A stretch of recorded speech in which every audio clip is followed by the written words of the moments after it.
Hey everybody, we're Hey. back, and we're going to talk about remote work here, where Matt's really the authority. That's the star of this Yeah, sweet. show. So Matt, how realistic is it for new graduates of Codify, for example, to score a remote job right out of school?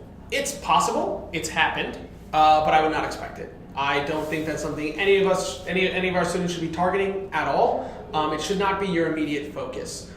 Simply because remote work is extremely competitive, especially remote full-time or even remote contract work. It pays a lot. You can live anywhere to do it. I mean, you're going to have so many people going after that. Yeah. If your goal is to become a remote developer, my recommendation is to actually find a company, work at a company, and slowly transition it into remote work. A lot of people want to know how that's done.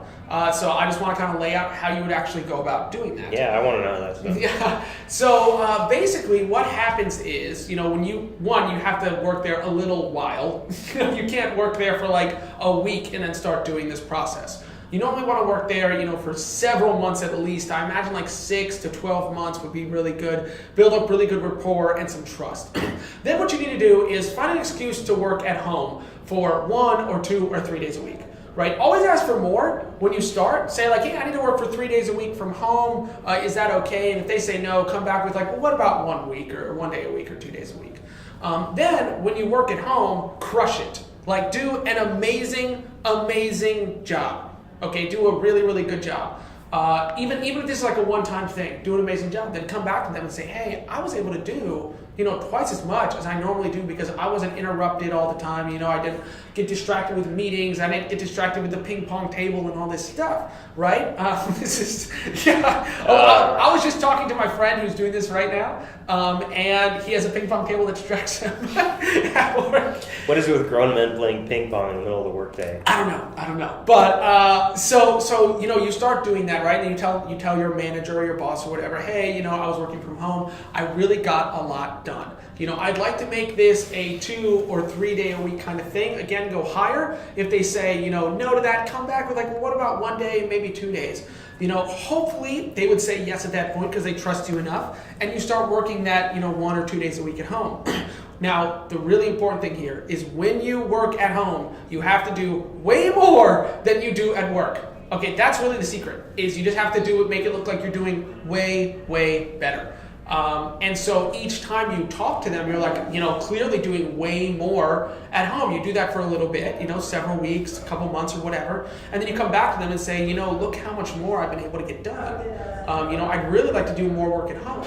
And then you keep transitioning that, where you only come in for the weekly meeting or something like that. And eventually, the goal is that you can actually just do it entirely from home or wherever. Right, and then at the end you come up with something where maybe you are traveling and you're like, what, I really want to go travel. I'm taking a trip. I'm not going to be able to come in for like a month or two, and then you test that out. So there's all this different stuff you can do, but it's a slow process, right? It's definitely a slow process, but the sooner you get started, the faster you can actually work remotely.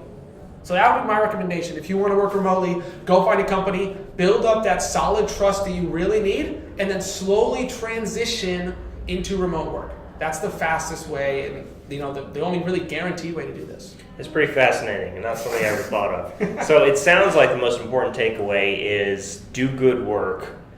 Don't suck at what you do, and build the right trust before you start pushing. Oh, absolutely, out there. Absolutely. You can't just start right away, right? And who knows? I mean, maybe the company you're working at, maybe you're lucky and they already have people who work remotely. Right? And then it becomes an easier transition. You guys would be so surprised at how many developers work remotely, right? Especially when you work at a company for a long time. You learn their back end and their front end. You learn all of their file tree and everything. They're not just going to want you to leave. That's crazy. When I left my first company, they offered me twice as much per hour as I was making because, I was leaving to do something else. And when I left to do it, they were like, I was the only one who knew this stuff really, really well. So they're like, how about we just pay you twice as much per hour to do some freelance work for us, basically, or do remote work?